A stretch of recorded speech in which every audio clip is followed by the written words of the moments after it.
ایک شخص ایک صحابی نے کہا کہ آج تمہیں نبی صلی اللہ علیہ وآلہ سے پہلے ان لوگوں پر سلام کروں گا۔ اختفا وراء النخلہ، ایک کھجور کے درخت کے پیچھے چھپ کے بیٹھا۔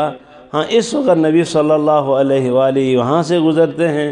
نبی صلی اللہ علیہ وآلہ کے سلام کرنے سے پہلے میں سلام کروں گا، نبی صلی اللہ علیہ وآلہ کے سلام کرنے سے پہلے میں سلام کروں گا۔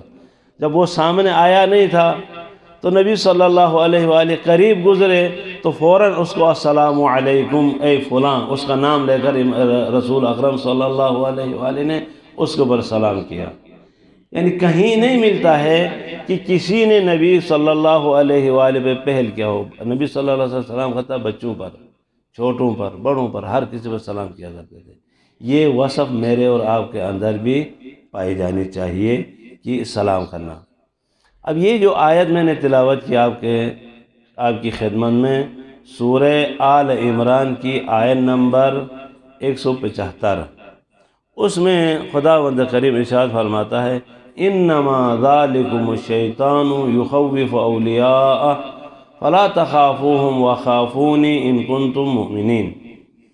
خداوند کریم ارشاد فرما رہا ہے کہ ذالکم الشیطان، یہ شیاطین ہیں، یخوف اولیاءہ، یہ شیطان اپنے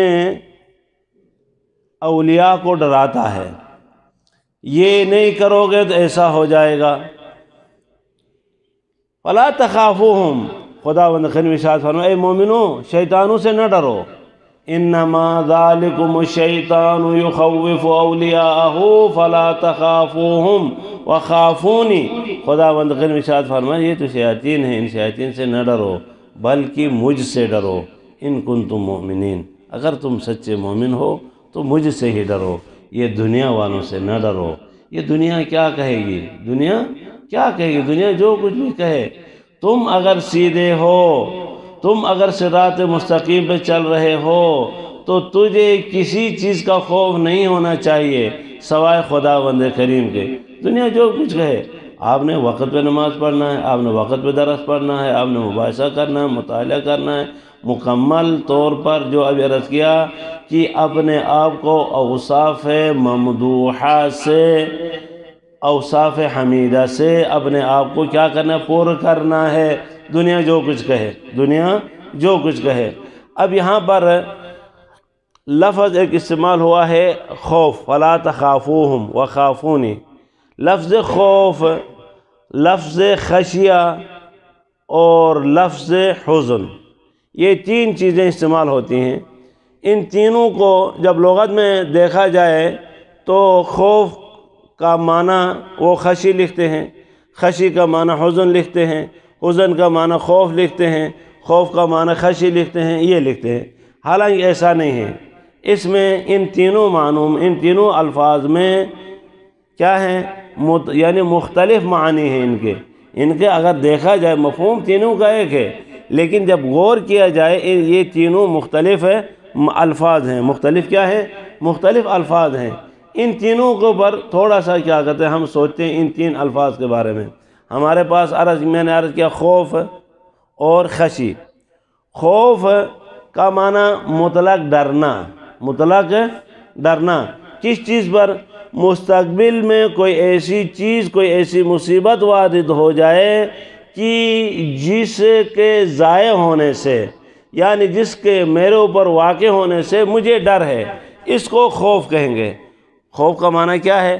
خوف مستقبل میں ما یتوقع ان یقع فی المستقبل، مستقبل میں کسی کام کے ہونے کا یعنی کیا اندیشہ ہو جس کی وجہ سے مجھے ڈر ہو کہ وہ بات یا وہ مصیبت میرے اوپر آئے تو میں کیا کروں گا، میں برداشت کر سکوں گا یا نہیں کر سکوں گا۔ یہ معنی خوف، یہ عام ہے۔ خوف چھوٹے بندے سے ہو، بڑے بندے سے ہو، عظمت کی وجہ سے خوف ہو یا کسی پستی کی وجہ سے خوف ہو، یہ عام ہے۔ اور خشی خاص ہے، خشی خاص ہے۔ کس کے ساتھ خاص ہے؟ خشی جو ہے کسی ایسی چیز سے ڈرنا جو عظیم ہو، خشی ایسی چیز جو عظیم ہو اس کو خشی کہیں گے، اس کو کیا کہیں گے؟ خشی۔ اور یہ خشی، اس طرح کا ڈرنا، یہ علماء کا شیوا ہے۔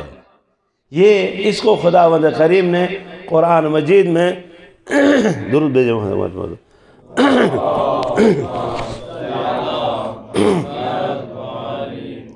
ارشاد فرمایا ہے، یہ خشی یعنی انما یخشی اللہ من عبادہ العلماء، یہ خشی جو ہے عظمت کی وجہ سے، اپنے خالق کی عظمت کی وجہ سے یہ علماء ہی ڈرتے ہیں۔ یہ خوف خاص ہے کن کے اوپر؟ علماء کے اوپر۔ یعنی ابھی عرض کرنے کا مطلب یہ کہ خشی کا معنی یہ کہ عظمت کی وجہ سے، اس کے احترام کی وجہ سے اس کے سامنے نہ ہونا، یہ خشی ہے۔ خداوند کریم کے احکام کے اوپر عمل کرنا، اس کے بتائے ہوئے راستے پہ چلنا، ائمہ معصومین علیہ السلام کے ارشادات پہ عمل کرنا، نبی اکرم صلی اللہ علیہ وآلہ کی فرامین کو قبول کرنا، ان پہ چلنا، اور اسی کو کیا کہتے ہیں؟ خشی کہتے ہیں۔ اور یہ خشی جو ہے یہ صفت حمیدہ ہے۔ ضروری نہیں کہ ہمیں خوف جو ہے صفت حمیدہ ہو سکتا ہے خوف بھی کبھی کبھار عظمت کی وجہ سے ہو، لیکن خشی یہ خاص ہے۔ صرف کس کے ساتھ خاص ہے؟ عظمت کی وجہ سے ہم ڈر رہے ہوں۔ کس کی وجہ سے ڈر رہے ہوں؟ عظمت کی وجہ سے ڈر رہے ہوں۔ یہ ہو گیا مختصر، اس میں بہت تفصیل ہے، تفصیل پہ جائیں گے، وقت اتنا نہیں۔ یہ مختصر ان دونوں کے درمیان فرق، الخوف والخشی۔ اب تیسرا معنی رہ گیا، تیسرا لفظ رہ گیا، کون سا عرض کیا تیسرا معنی؟ جی حزن۔ تیسرا کیا عرض کیا تھا؟ حزن۔ حزن بھی ان میں سے ہے، لیکن حزن کا معنی یہ ہے کہ ایسی چیز سے خوف کھانا کہ جو ماضی میں فوت ہو گئی ہو، ماضی میں آپ سے چھوٹ گئی ہو، اس چیز سے ڈرنا، اس کو یعنی وہ چیز جو آپ کو ماضی میں آپ سے رہ گئی ہے اس پہ افسوس کرنا، اس کو حزن کہتے ہیں، اس سے حزن کہتے ہیں۔ اس سے بات واضح ہو گئی، جیسا کہ نبی اکرم صلی اللہ علیہ وآلہ نے کیا فرمایا کہ قال لصاحبہ اذ یقول لصاحبہ لا تحزن ان اللہ معنا۔ اذ یقول، نبی صلی اللہ علیہ وآلہ بار بار کہتے رہے، کس کو؟ اپنے ساتھی کو جو ساتھ آیا تھا، ساتھ لینے گئے تھے، وہ ساتھی کیا ہوا تھا؟ وہ ساتھ آیا تھا، زبردستی ساتھ آیا تھا کسی اور وجہ سے، وہاں پر آ کر چلانے لگا۔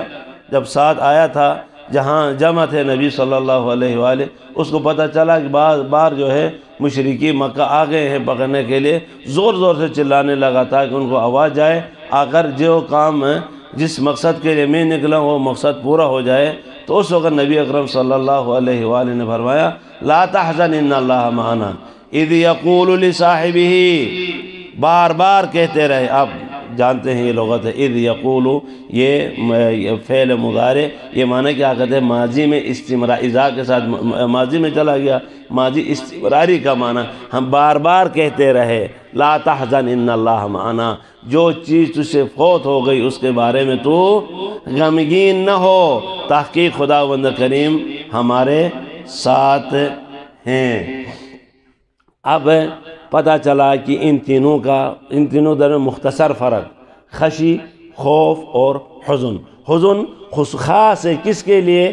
ماضی میں کوئی چیز فوت ہو گئی ہو تو اس پہ افسوس کرنے کا معنی حزن ہے۔ یہ قرآن مجید میں تینوں لفظ استعمال ہوئے ہیں، خوف بھی استعمال ہوا ہے، حزن بھی استعمال ہوا ہے، اور یہ خشی بھی استعمال ہوا ہے۔ ان میں انشاءاللہ اسی موضوع کو لے کر اس کو ادامہ دیں گے ہم انشاءاللہ، والحمدللہ رب العالمین۔ صلی علی محمد وآلہ